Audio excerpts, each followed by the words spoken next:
series of lectures that I've titled Sacred Codes, and we'll be getting into some of the codes that have traversed the history of art.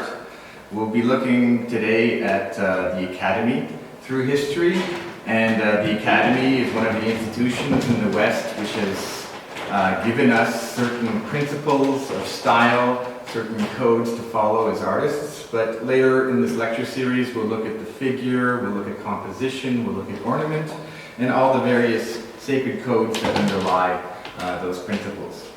So, the Academy through history, and I've taken as my reference material mostly this book by Carl Goldstein, Teaching Art, Academies and Schools from Vasari to Albers. But also I've referenced other works like Devenir Peintre au XIXe siècle by a series of authors, and also even this PhD thesis that was published in French about the expressive head, and we'll see all that as we go through this. We begin with the first Academy, and the first Academy was founded in Florence in 1563. Called the Accademia di Disegno, and basically it was a gathering place for artists. Michelangelo, who was the last of the great three of the High Renaissance, Leonardo da Vinci, Raphael, and Michelangelo. Leonardo and Raphael had died a good 20, 30 years before that. Michelangelo had died 1 year before the founding of this first Academy in 1563. And it's possible that one of the reasons why the Academy was founded was to carry on a knowledge that these three great masters had discovered in their works, a knowledge of composition, of the figure, and also the invisible lines, as I say, that underlie all of those, the principles. It was not an academy in the sense that we think of one today, which is to say a school. Rather, it was a gathering place for the masters of the day, the guild masters, and together the guild masters could discuss various subjects. The two main subjects that are recorded that they had lectures on are anatomy and geometry. So those seem to be really what they were interested in, and preserving a knowledge of that and passing it on. As for painting itself, painting was not taught in the first Academy. And in fact, it was practically never taught in any of the academies until the middle 1800s. So what we think of as academies was not really a place to learn painting. Painting happened in the studios, and in Italy that was called the bottega, in French atelier. And you took on apprentices, you paid them, you took them on very young, as you can see. You had the apprentice drawing from casts. They also drew from the live model, which was the other apprentices, basically. You would pose for one another. And once you graduated from the tablet, as it was called, where you would draw with a silver point, after a few years, you could actually draw with pen and ink and a brush, and graduate to a form of crayon as well. So gradually, as they got older, an apprenticeship would normally last about 7 years in the studio of a master. Then you would become a journeyman, and if you were lucky, a master yourself. So that's where painting was taught. Back to the academies. You can get an idea then of what went on in these early academies, and this is a drawing, and then later it was engraved, but a drawing from the 1600s.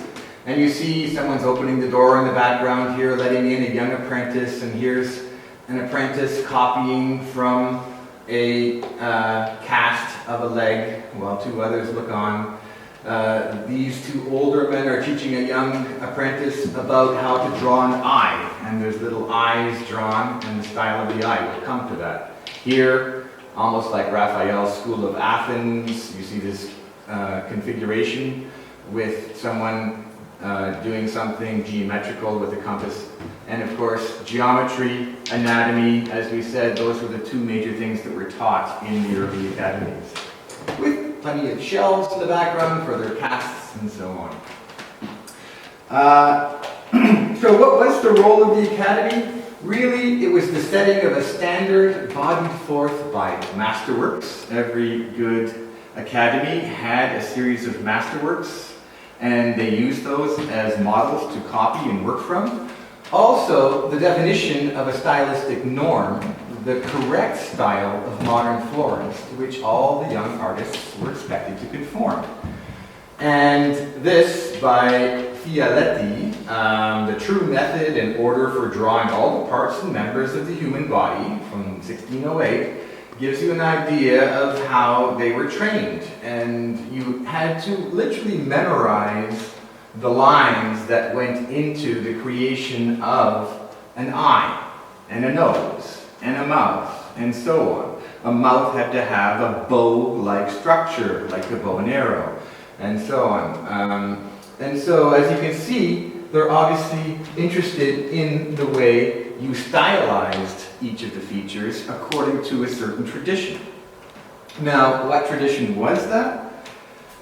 When we go to the early Renaissance and we look at an artist like Duccio, for example, you can see that there's still a strong Byzantine influence in his work. And for us, this practically looks Byzantine, but for the artists of the early Renaissance, this painting was revolutionary.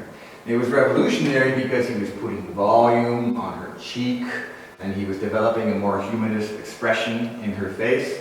And from those slight details, a slight classical influence from sculptures which have volume, that we ended up going to the High Renaissance and an artist like Raphael, where you can see that there's almost no trace of the Byzantine whatsoever. It's all classically based on antique sculpture.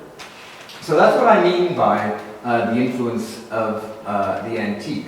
Vasari, who is the great writer of the Renaissance on the lives of the artists, wrote, abandoning the old style, which he means the Byzantine style, they, the Renaissance artists, reverted to the imitation of classical art with all their skill and wit. So that's what the academies were interested in to a certain degree. They were interested in transmitting a style, transmitting a tradition of beauty, and also we come back, knowledge of geometry, which can translate to many things, but armature underlying a composition is geometry, and finding a harmonious arrangement through that armature.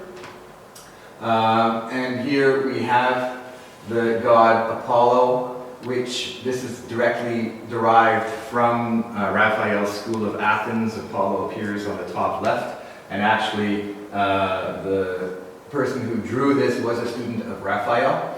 So he's trying to, Apollo, who is the god of harmony, of music, he's trying to say that we must seek out geometry in order to understand harmony in composition. The other important use of geometry, of course, was perspective in the Renaissance. And perspective blew the minds of artists when it first appeared, that it gave them an entirely new perspective on how to create space within a painting, but also it made painting into something more than just a craft. It elevated painting to the status of the other arts like poetry and theater. All right, we have emphasis on anatomy as well. There's the muses in the background, and everyone's deeply involved, engaged in making painting into this high pursuit of a noble art involving more intellectual pursuits like geometry, anatomy, stylization, and so on. So in the late 1500s, the idea of the academy started to spread. In Rome, you had the Accademia di San Luca, which was a major academy, and the Carracci brothers in Bologna created the Accademia di Carracci, which is one of the largest schools. And they were taking in students, or young students, training them and so on, which used to be in the domain of the master studios, the bottega, and in a certain sense still remained. That structure never broke down, even in this period. So that the academy started to train people, but you would still train in a bottega first. So let's leave Italy and go on to France, because in 1648, the Académie Royale de Peinture et de Sculpture was founded in Paris. And it was founded by royal charter, meaning that the king, not just a king, but with huge financial support from both royal and private patronage, the French school came to dominate the teaching of painting for the next 200 years. And it really helped to have that support, that they had a place to work together, to teach, and so on. And the paintings then were purchased by the state, and there was state support for the entire structure of making art and selling art. A good example then of what painting was considered to be, that the artist had references to the figure as defined by classical sculpture, also the head, and we'll see the expressive head, geometry played a role, drawing, and so on. And so that gives you an idea of what some of the later salons looked like, and it was at the salons that the created paintings were sold. It was a complete system of creation and execution and integration of the art into the culture.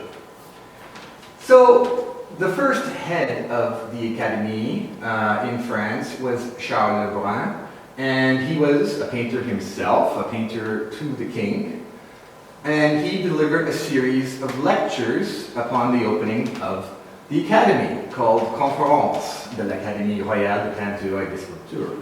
And these were then recorded by another man named André Félibien. We'll meet with him, and published. So he wrote them down by hand and then published them. Now, Lebrun talked about mostly Raphael and Poussin. And Raphael, who was perhaps, if I can look at the three great artists of the High Renaissance, Michelangelo, Da Vinci, and Raphael. Michelangelo and Da Vinci were very unique in their approach to things. They were geniuses, but geniuses with a very individual, idiosyncratic style. And Raphael was different. Raphael had a style which was a bit all over the place, and also it was much more harmonious and classical, not quite so tormented or individualist like the other two. And so the French Academy took over Raphael as the stylistic norm. And then Poussin, who we'll look at next, Poussin lived most of his life in Rome. He was a Frenchman, but he lived most of his life in Rome, and he was transmitting to Lebrun and to Félibien and to the other French members of the Academy his knowledge of Italian painting. So that's why Lebrun referenced Poussin again and again in his, especially his 7th conference that he gave. And particularly this painting here, which might strike us as not terribly important or interesting, but this painting was like a key painting for that time period. And it has many figures, it has a landscape, the eye can wander through the painting, it has a story behind it. This was very important for all of Western art, what was called the historia in Italian, or histoire in French, the subject taken from the Bible, as is this case, or from mythology or something. So Lebrun spoke about this painting in depth, and he mentioned that Poussin has derived all the proportions of the figures from the finest antiquities. And he goes on to explain how this figure on the left is very similar to the Apollo Belvedere, and this one is like the Niobe, and so on. And he's referencing it back to classical sources. Now, let's move on to Félibien, who wrote something called Principe de la Peinture, and he was interested in a kind of painting, in a genre of painting, which was called grand manner, which we call historical painting today, probably. And grand manner, la grande manière, is defined in this way by Félibien. He says, as such, in the composition of a history, or histoire, when the figures are well disposed in groups, with a good choice of poses, according to the necessity of the subject, and nothing in regard to the expression seems to be lacking, then we say it is well invented. If finally all the parts come together in a great design, appearing neither uncertain nor excessive, but well executed with force and clarity. Then we say that it was well designed in the grand manner, la grande manière. So, for Le Bien, but also for all the artists of this period, you had to have a knowledge of the classical canon of antique sculpture, you had to know their poses, and you had to have a knowledge of the expression. So let's take a few moments now and go through what was the canon. And the canon was never defined in any kind of orthodox or specific way. But, for example, Vasari wrote that the canon consisted of the Laocoon, the Farnese Hercules, the great torso of Belvedere, as well as the Venus, he means the Medici, the Cleopatra, he says, which we call Sleeping Ariadne today, the Apollo, which he just assumed everyone knew, the Apollo Belvedere, and countless others. And this canon grew as more statues were discovered.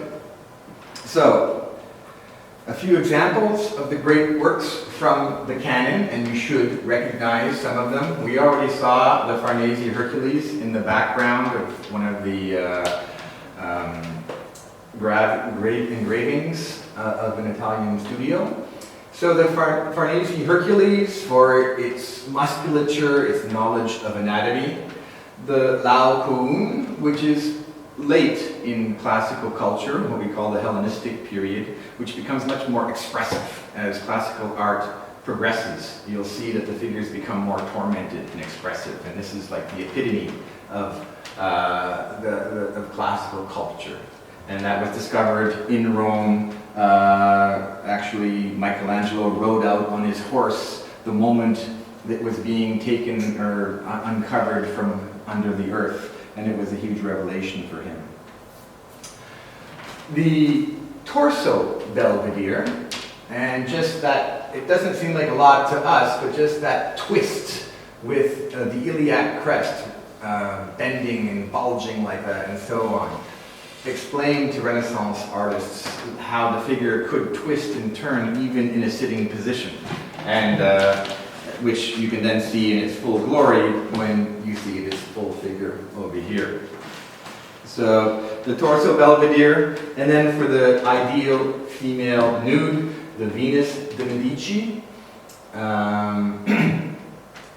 giving us all the kind of standard anatomical ways of rendering the female nude, exaggerating like the hips, creating one long curve from the knee to the top of the hip with very little interruption, or just a slight interruption perhaps over here, but graceful, the back, heel up, all the way on one foot to create a kind of contrapposto movement. And the contrapposto movement we'll see next lecture, extremely important for the Renaissance and classical Greek art. Here, also the back heel up in the Apollo Belvedere, turning to express himself. The Sleeping Ariadne, another classic work for many reasons. The drapery, the reclining nude, that's a whole genre which emerges in the Renaissance, the reclining nude. She's not nude, but she's reclining. Then the Venus de Milo, which we have, as we all know, in the Louvre. This was discovered much later. But it was a very important piece in the history of art, the Doryphorus, because of its proportions, but also because of the nature of its pose. That was not so well known during the Italian Renaissance, but was important for the French. The Borghese gladiator, we'll come back to him as another important figure for anatomy and movement, the dying gladiator.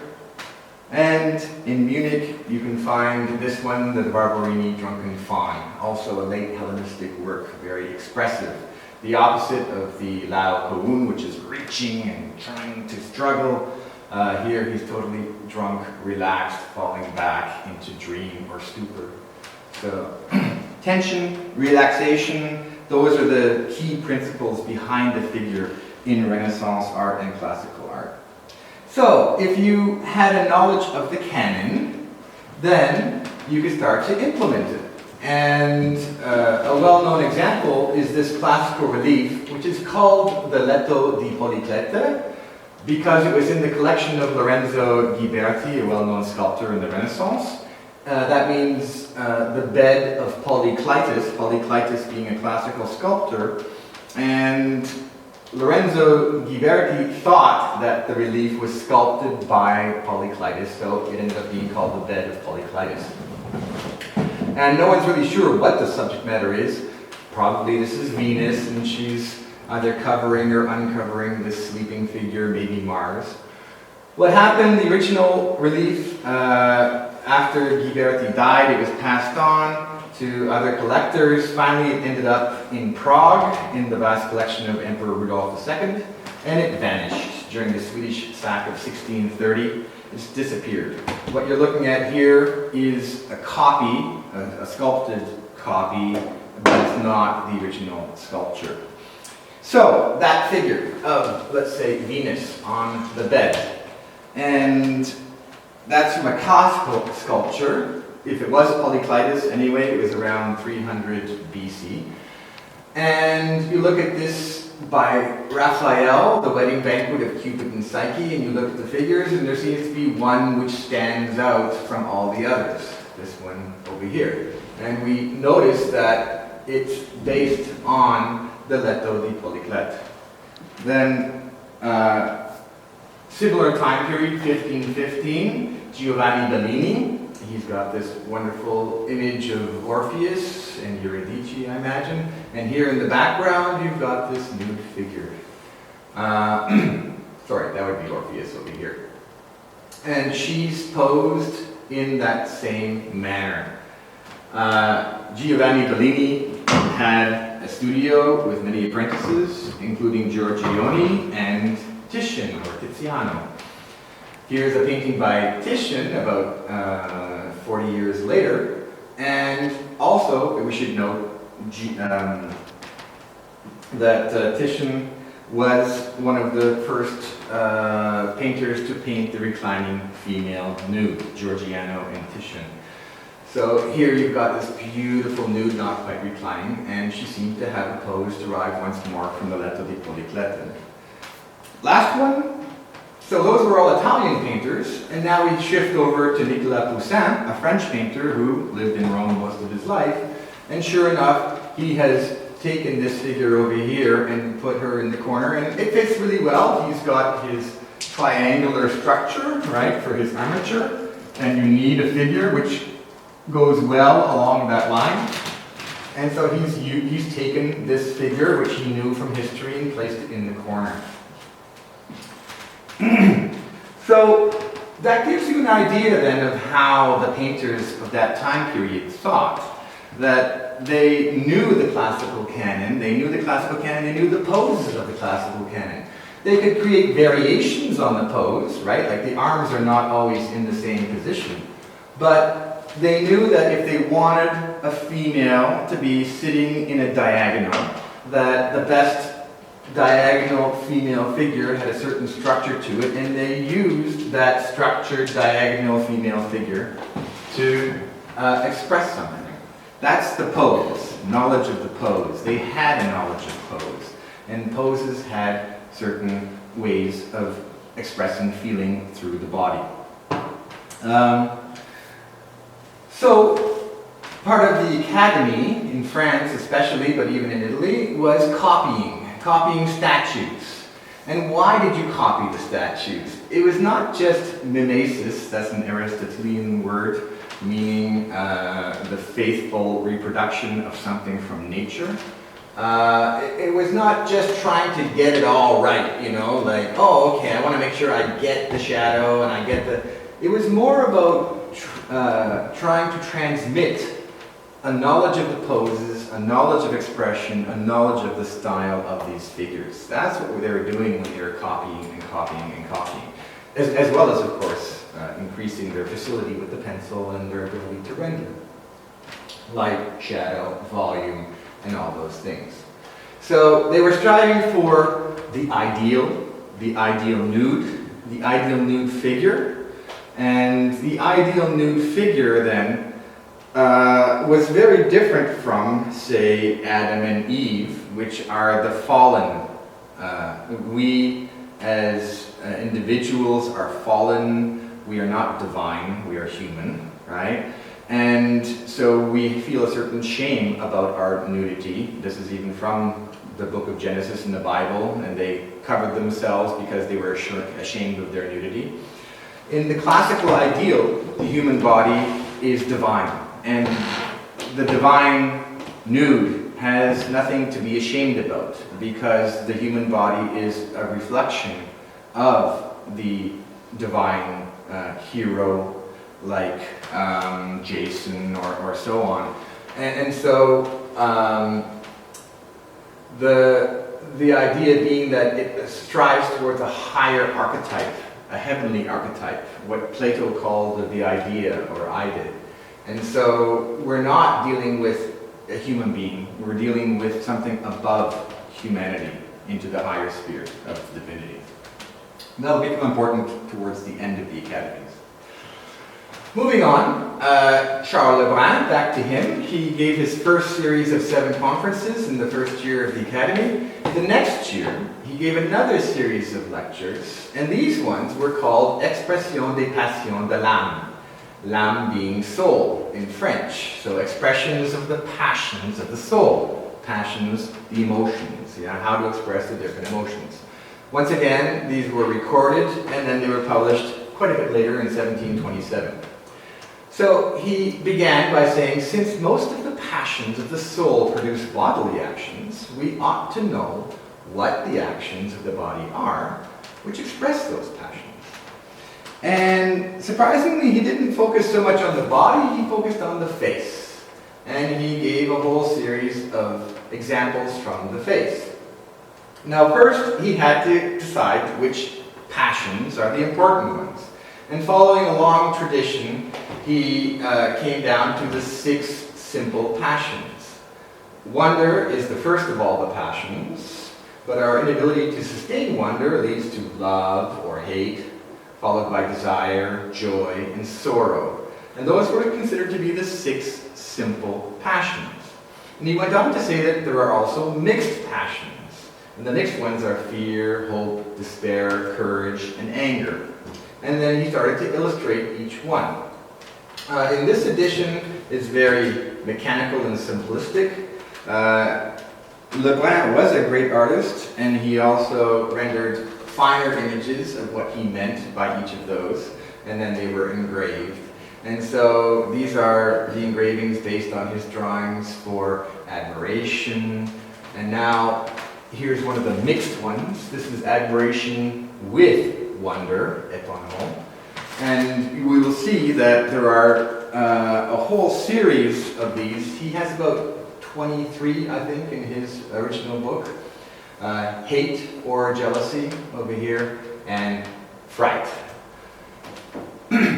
This is what we mean by expression in painting, a knowledge of expression. And a good artist had to know how to convey expression of human feeling through the face.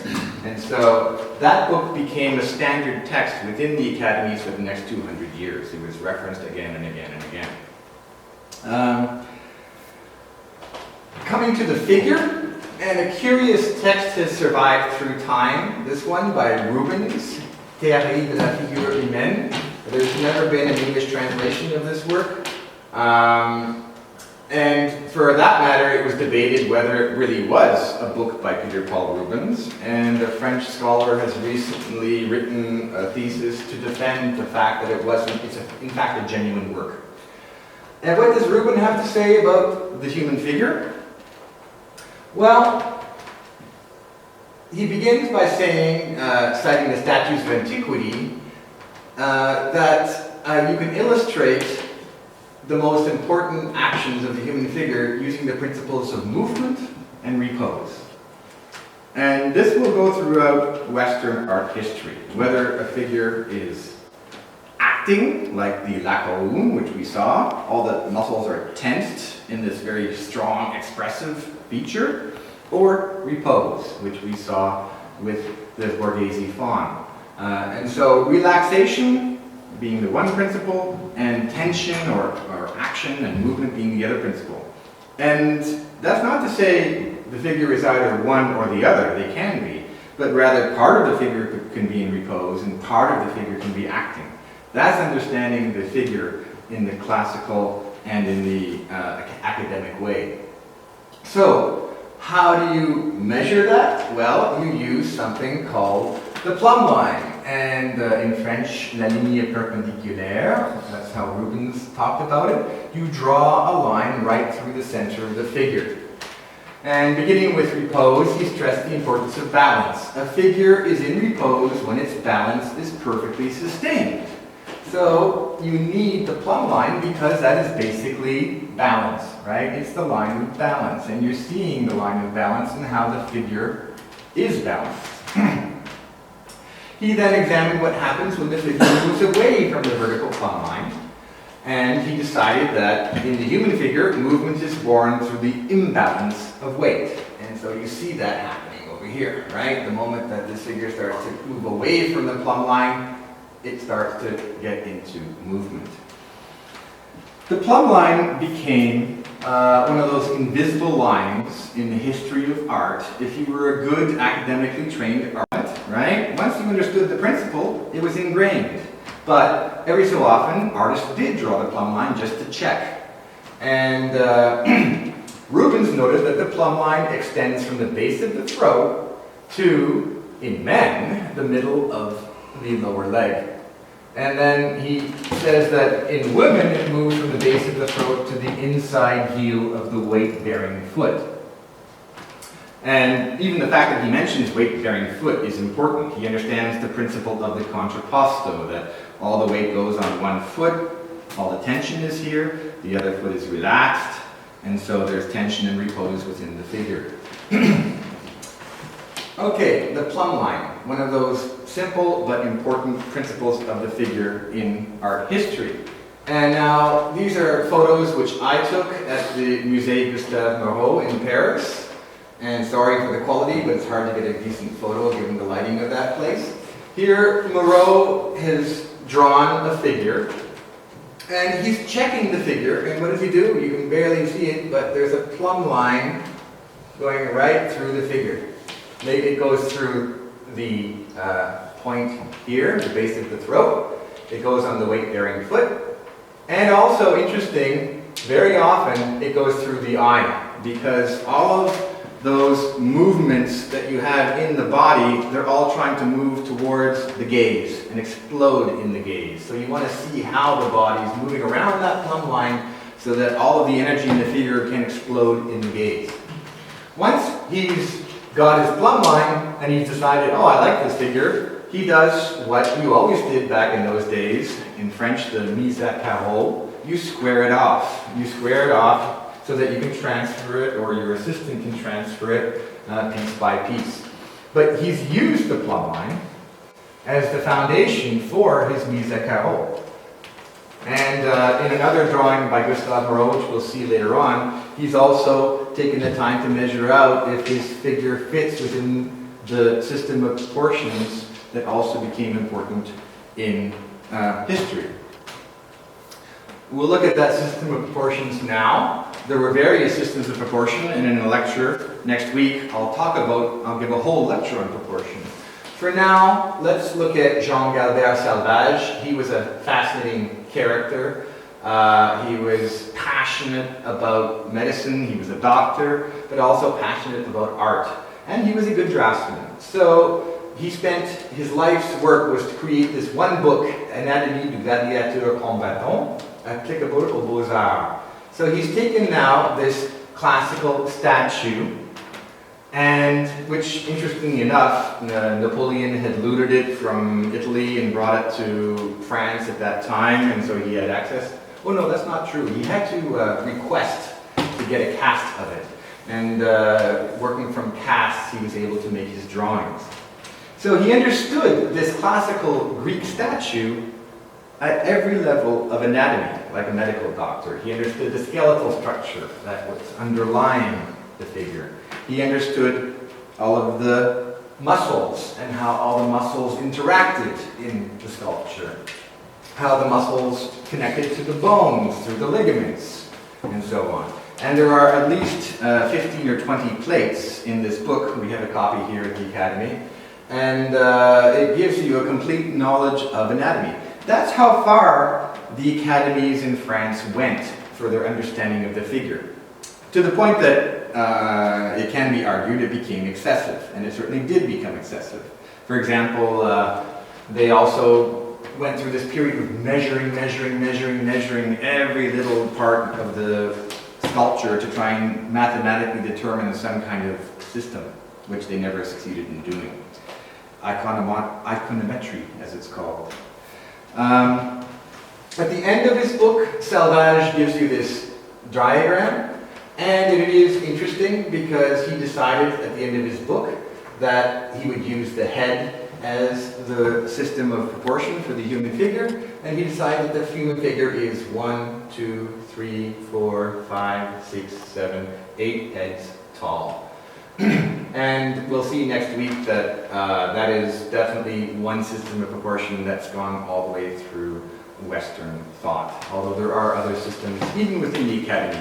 There was another system that the human figure is 7.5 heads tall. Paul Richer argued for that one.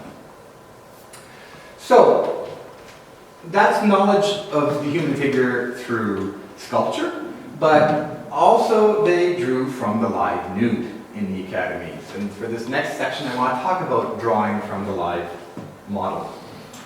As I said, painting was not taught in the academies until 1863. So you basically learned to paint in the studio of a master.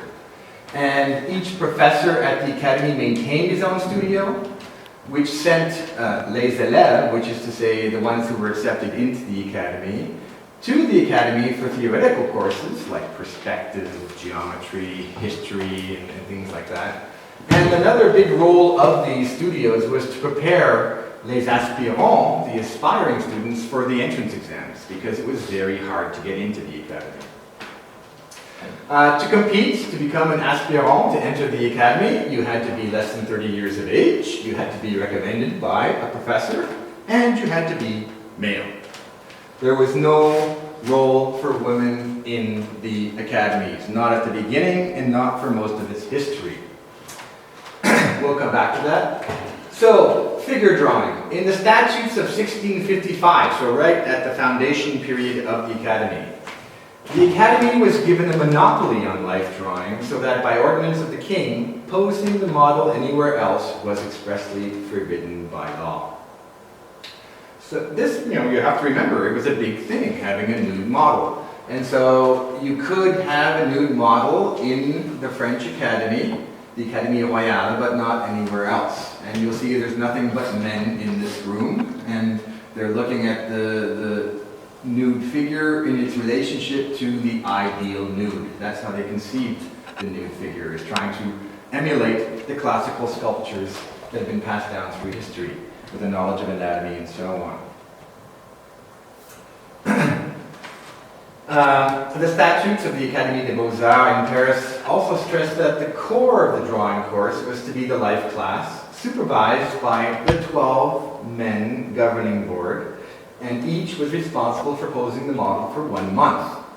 And that was a big deal, right? How you posed the model showed your knowledge of classical sculpture. It showed you that you understood the whole language, and it was a language of poses and sculpture, from sculpture and so on, right? So it was really the professor who took a lot of time to make sure that the pose was a meaningful pose. And you see they have natural light here, they're trying to adjust the light from one source, they're all crowded together with their easels, trying to get down those figures.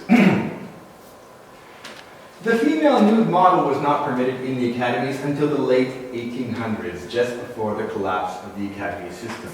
There were informal, as the rules relaxed, there were informal gatherings where you had female nudes to draw from. But within the academy itself, it was much later. Notice she has a nice warm stove beside her to stay warm, right? A little rope hanging down where she can then hang her arm to hold it up. Natural light source coming from the side, and all the students gather around making their drawings. What about women? Well, in 1896, women were finally admitted to the École des Beaux-Arts. In the USA, a little bit earlier in Pennsylvania, also there were schools of painting for women and so on. So, that's one reason perhaps that women were excluded from a lot of art history. Then how did the Academy students learn to draw the female nude? And there's no simple answer to that question. Probably the French Academy taught students how to draw the figure, first by copying from statues, casts, and master drawings or engravings, and then from the live model. And in this way, the female figure was idealized from statues. And in fact, once the students completed a drawing from the nude model, they were expected to redraw it with the antique in view. And you can see this. This is by Bouguereau, and it's obviously based on a model, but whether that model actually had those kind of hips, and whether there was no kind of trace of bumpy fat on her legs or whatever, is questionable, right? He was probably simplifying the lines over here, redrawing, and so on, to get a more idealized figure. And we can see this especially, again, I took these photos from the Musée Gustave Moreau in Paris.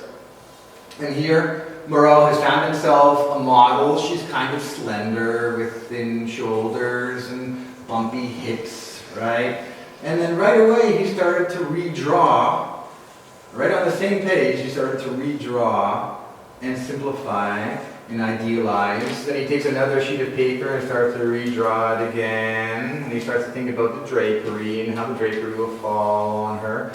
And you can see from here to here how he's just automatically idealized the human figure because he had that knowledge already. The competitions. So let's say that you were accepted into the Academy, which was no easy fact. Great, you're now a student at the Academy. What are you going to do? You're going to take classes, yes, but if you really want to advance, you have to win medals. That was your only chance for advancing. And they had lots and lots of competitions for medals. And you would either get the first, second, or third prize, which would be awarded in one of the concours, the competitions. And these were held about every month. And you had different kinds of competitions. You had the copying competition, right, where you would take a pencil and you would have to render a cast or a sculpture, and the best copy would win either first, second, or third prize. Or you would draw or paint from the nude model. You had roughly 20 hours to make one of these. And so you had special competitions, one that was on anatomy. The most hated competition was on perspective, but if you didn't have if you couldn't win a medal in perspective, you could not compete for the Prix de Rome. You had to have at least 2 or 3 medals in this domain to compete for the Prix de Rome. So you had to know your anatomy, you had to know your perspective, you had to know the landscape, and you had to know composition. Private patrons created competitions on the painted figure, which is what you see here, the half figure or torso, we'll see an example, and the expressive head, coming back to Lebrun. So there are some great examples of the painted figure. And so they learned to paint in the master studio, and now they're applying that knowledge at the Academy. And we're still not sure what techniques they used. There are research papers and so on, but it's like investigative. It's not like we have an actual recipe or a text that tells us what they used.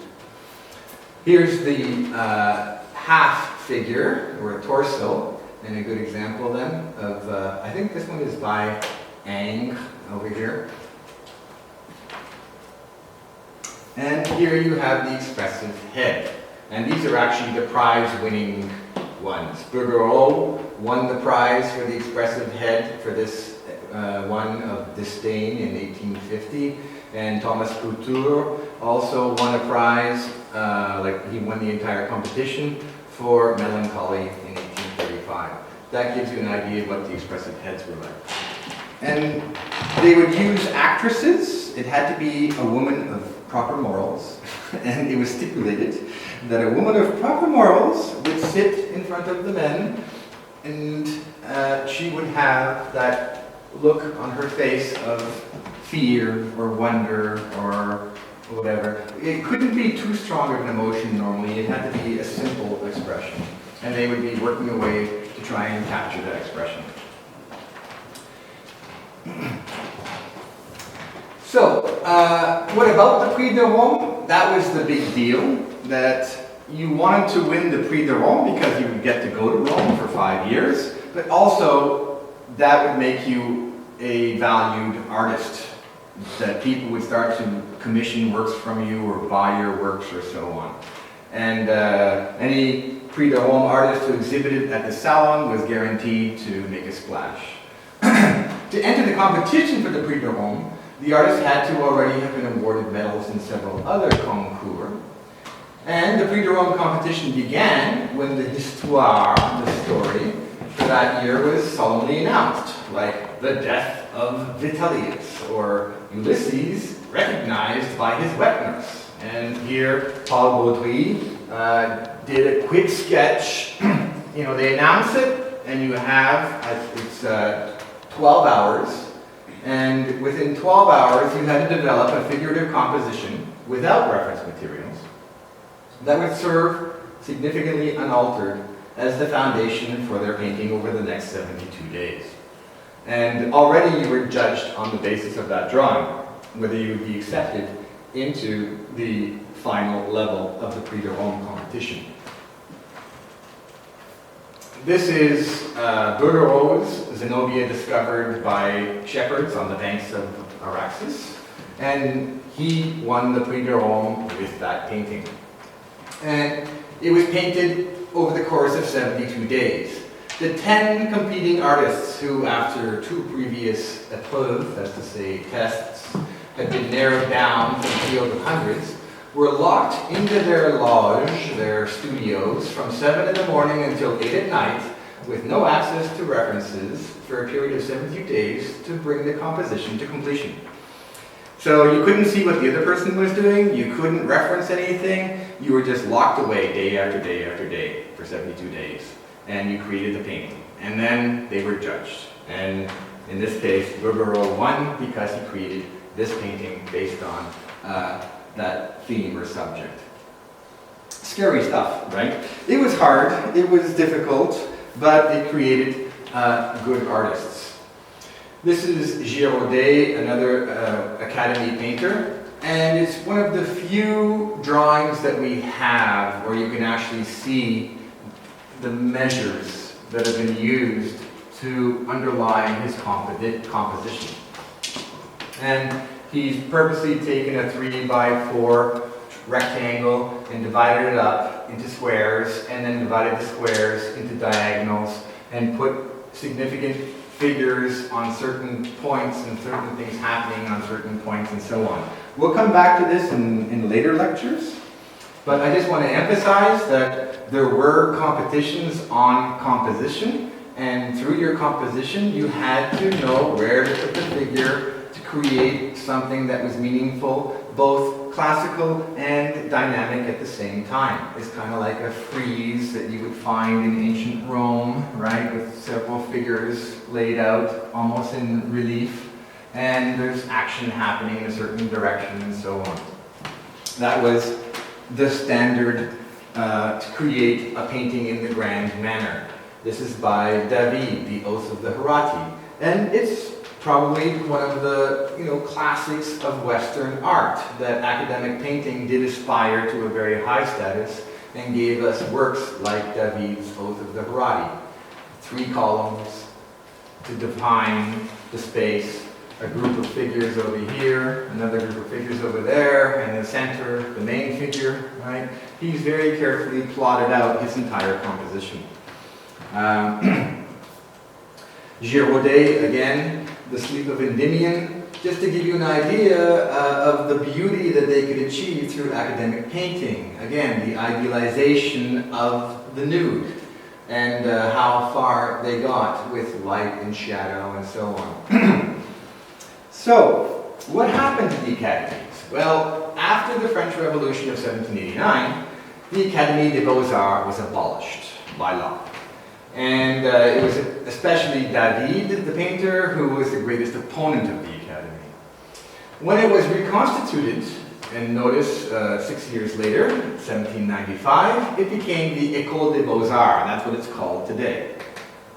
Each faculty member of the École des Beaux-Arts ran his own large studio, which was like a commercial enterprise that took on students and produced paintings from the master's designs.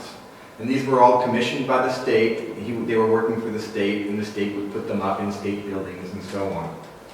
By 1800s, the nude models, even female nudes, were posed in the master's studios. And during the reforms of 1863, the master studios were moved into the École des Beaux-Arts, so painting was finally taught at the academies. I think that's really worth remembering, right? That we talk about a knowledge of painting and painting techniques. They never taught painting in the academies for all of art history. 1863, that's pretty late. That only in the last 50 years, or 40 some odd years of the 1800s, did they teach painting. And it all kind of just collapsed within about 30 or 40 years anyway. So, the salons, to finish off. That the salons were the big event where all the paintings would get hung, and they would get hung and hung and hung and hung layers high, and you would hope that you would make some kind of mark, that there were critics, there were buyers, and so on. If someone liked a certain painting, they would either offer to buy it, or they would ask you to produce another similar painting for them for their home, and so on. So the salons were a big deal. Such a big deal that, again, it was hard to get in, there were judges, and not everyone got in. There was a lot of dissatisfaction. So what happened was, in one salon, Courbet exhibited this huge painting. It's really a large, large painting that took up practically all of one wall, called the Barrière Ornament. And it made a splash. It was a scandal. And it was a scandal because he was stressing realism. And he was not interested in academic principles. He was not interested in grouping his figures in any recognizable way. He was just trying to show you what happened on that day. It was an actual event. He was at that burial. And so there is, kind of a figure in the center, and they're looking at him, so he becomes the center of attention. But aside from that, there isn't any kind of attempt to make a cohesive composition. And so it was a scandal when that was first exhibited. The next big scandal was at the Salon des Indépendants, and Napoleon III agreed that since there were so many artists that couldn't make it into the salon, the official salon, they created another one for independent artists. And that's where Manet exhibited Déjeuner sur l'Herbe. And he was having fun, let's put it that way. He had taken a reference from Raphael, not a painting, but later on some of Raphael's designs for textiles were engraved. And he took one of those engravings and he took the figures that Raphael had designed and he transposed them into this scene of everyday life in the French countryside, where you've got these two guys having a picnic and this woman sitting there. And of course that caused a scandal.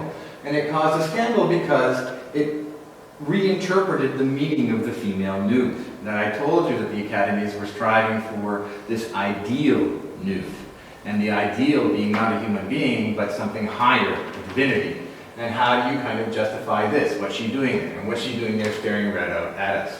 So controversy became the way to mark yourself at the salon. And we kind of know what happened to the history of art after that. As art progressed, provocation and scandal and became the main aim of a lot of artists, and it still is today. So you wonder what happened. In other words, the academies were able to produce artists who produced works of art that were very beautiful. They also produced works of art that were boring as hell. And I think a work like this has justifiably disappeared in history because Even though it's well constructed, it seems to somehow lack feeling and personal desire to express something. And so we can understand why Manet and Impressionism and everything that happened after that, Expressionism, Surrealism, how they were kind of necessary. They were fighting against the Academy system and they were breaking it down. And it needed to be broken down. But the question is, where did it go and perhaps where might it have gone? And I come to Gustave Moreau. I call Gustave Moreau the last academic painter because he was trained in the classical way. He was trained in his studio of a master, and then he competed in the academies. He went to Rome, studied in Rome. He was never taking commissions from the state because he was independently wealthy, but he did sell his works, he knew all the people, and he became a professor at the academy himself at the end of his life. Maybe academic painting could have gone in the direction of Gustave Moreau, something much more poetic, something much more personally expressive, colorful, and expressive. But it didn't. You know, he became one of those unique figures in history, an inspiration to certain artists, but certainly not the direction that the academies went into. So I'll just finish by saying that that's the history of the academies from Rome to France and even to today. And we have to wonder, with where we are here, the Vienna Academy of Visionary Art, how we can continue to teach certain principles about the figure, the pose, the expression, and a knowledge of the history of art, not just Western art, but even Eastern and other more ancient traditions. So I hope that's what we'll be doing here at the Academy, and with the next lecture I'll get into a deeper knowledge of East, West, Hieratic, and Humanist traditions. Okay, so thank you very much.